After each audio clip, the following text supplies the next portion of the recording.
Welcome to Wellington, the capital of New Zealand. I'm not going to mention the weather.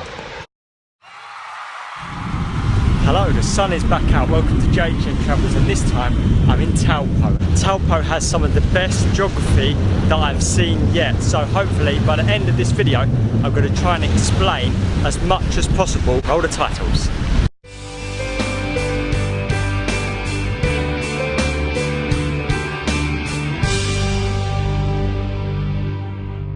Now before I start, I apologise for any mispronunciation here, but looking behind me you'd think that I'm at the seaside, at an ocean, but in fact I'm actually at a lake, New Zealand's largest lake, so you wouldn't be mistaken there. 616 kilometres squared is the size of it, and it's possible to see from space. It's pretty impressive. In fact, if you look at the New Zealand map, you'll see right in the centre of the North Island this huge lake. It's pretty easy to see. However, what's more impressive is it's not just a huge lake, it's actually a massive caldera from 300,000 years ago. So basically a caldera is where you have a cone. Now if you imagine the side of a volcano like this, the whole magnet chamber empties, suddenly there's a big hollow hole in the bottom and the whole bit collapses in like so, creating a big indentation like the lake that is filled in behind. Huge caldera from a super volcano many years ago, and it had two major eruptions that had worldwide effect. However, even though it started erupting 300,000 years ago, what's quite scary is this thing is still active,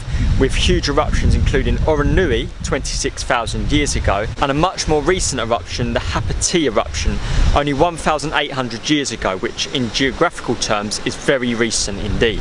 Now the supervolcano is predicted to go off every 1,000 years or just over that, which makes this 250 years overdue for an eruption. When this thing went off 26,000 years ago to create the caldera and the lake shape today, we actually had a huge eruption, a huge stratovolcano eruption, which is very violent, and a VEI, a volcanic explosivity index of 8. And to put that into perspective, Mount St Helens was only 4, so we're sort of talking Yellowstone size here. Now all of this is occurring in the Tongariro National Park, and this is one of the most volcanically active places in New Zealand. And let's look at something a lot more exciting, volcanoes that we can see and walk around today. Now behind me you'll see the volcano of Ngāpuhi, which is the perfect stratovolcano, and you also see the bigger volcano of Re'awhui, which is over here behind the clouds.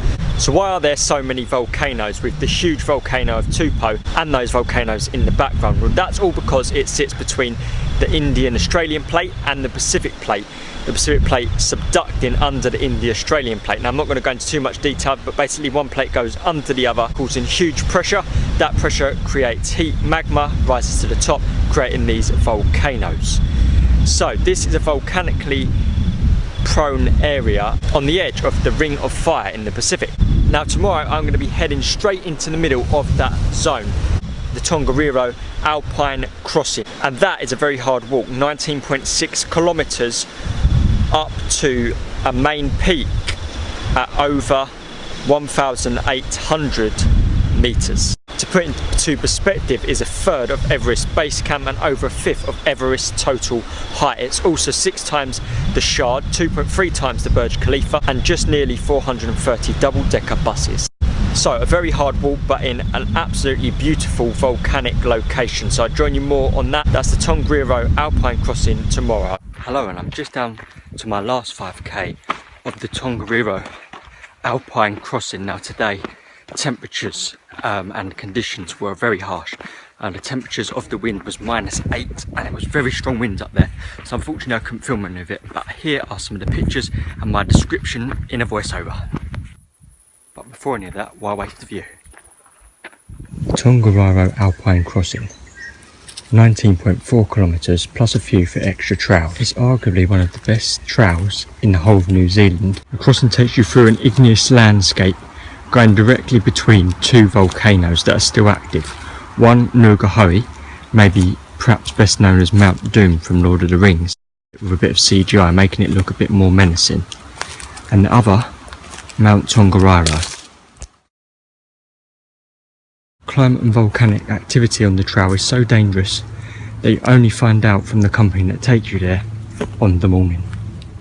At one point at the end of the trail, you also spend 700 metres running quickly through a Lahar danger zone. The trail's not overly difficult, but more so long, and by 16 kilometres my feet felt like hot water balloons and I was struggling to walk. However, what a fantastic day. So that's the Tongariro Alpine Crossing, and I'd highly recommend it.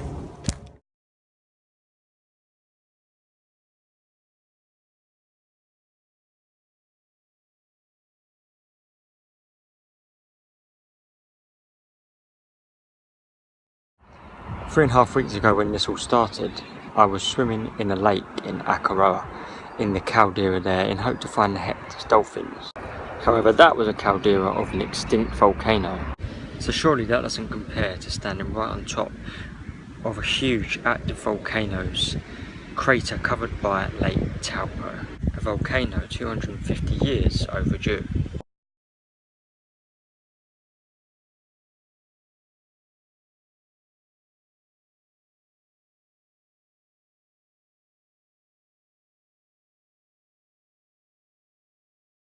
Thank you so much for watching this video. If you did like it, then please do give it a like. If you want to see more, then subscribe and put on your notifications. And finally, comment below on any questions or comments you may have. Oh, sorry, I was just looking out for the fish, but 250 years is a little bit long. I think I better go. Bye.